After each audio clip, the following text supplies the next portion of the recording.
الحمد للہ وحدہ والصلاة والسلام علی من لا نبی بعدہ اما بعد اعوذ باللہ من الشیطان الرجیم بسم اللہ الرحمن الرحیم وقضى ربک الا تعبدوا الا ایاہ وبالوالدین احسانا وقال اللہ تعالی فی کلامہ المجید قد افلح المؤمنون الذین هم فی صلاتهم خاشعون والذین هم عن اللغو معرضون والذین هم للزکاة فاعلون صدق اللہ العظیم۔ ایمان کا تقاضا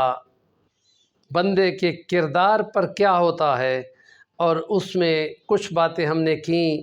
تو وہ یہ کہ اللہ کا حق اور بندوں کا حق۔ ایمان کا تقاضا ہے کہ سب سے پہلے وہ خدا کا حق کہ حق کے بندگی صرف خدا کو دیتا ہے اور اس کے ساتھ وہ کسی کو شریک نہیں سمجھتا۔ وہ خدائی صفات، الوہی صفات وہ صرف خدا میں مانتا ہے اور اس میں کسی کو شریک نہیں کرتا۔ تو خدا کی ذات میں، اس کی صفات میں، اس کی خدائی الوہیت میں، عبادت میں وہ کسی کو شریک نہیں کرتا۔ اس کے نتیجے میں خدائے پاک بندوں کے جو عمل بھی ہے ان کو وہ قبول کر لیتا ہے اور ان کو نجات دیتے ہوئے جنت میں پہنچاتا ہے۔ یہ معاذ بن جبل رضی اللہ تعالی عنہ کی بخاری اور مسلم کی روایت ہے کہ حق کے بندگی کیا ہے اور حق کے عبادت کیا ہے جو بندوں پہ ذمہ ہے اور جو خدا کے ذمہ ہے۔ خدا بندوں کی ضرورت پوری کرتا ہے۔ تو پھر یہ 5 نمازیں دن میں، ہفتے میں 1 جمعے کی نماز، اور سال پورے میں 1 مہینے کے روزے، اور اگر مال مخصوص مقدار میں ہو تو اس مال میں سے خدا کا حصہ دینا، اور پوری زندگی میں صرف 1 بار اللہ کے گھر کا حج کرنا،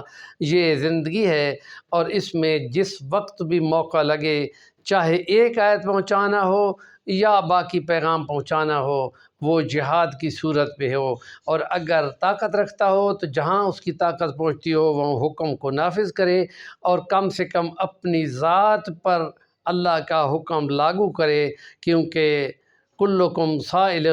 وکلکم مسئول عن رعیتہ، ہر ایک سے اس کی رعیت کے بارے میں سوال ہوگا۔ بندوں کو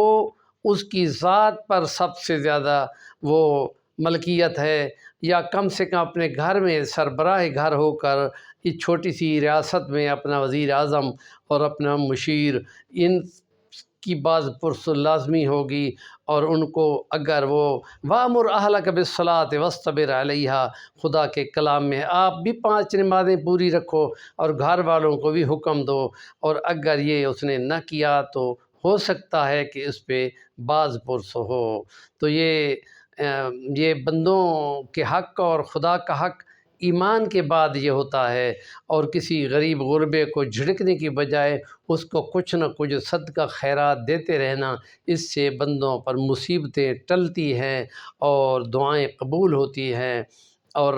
باقی جتنی نیکی خیرات کی ہے، افعال کی ہے، زبان کی ہے، خیر خواہی کی ہے، ہمدردی کی ہے، وہ ساری اس پہ لاگو ہوتی ہے، اور اس پہ اس کے اجر ہیں۔ ہمارے چینل کا نام ہے صفی الوانی، ضرور سبسکرائب کریں، کام کی بات کا کمنٹ دیا کریں۔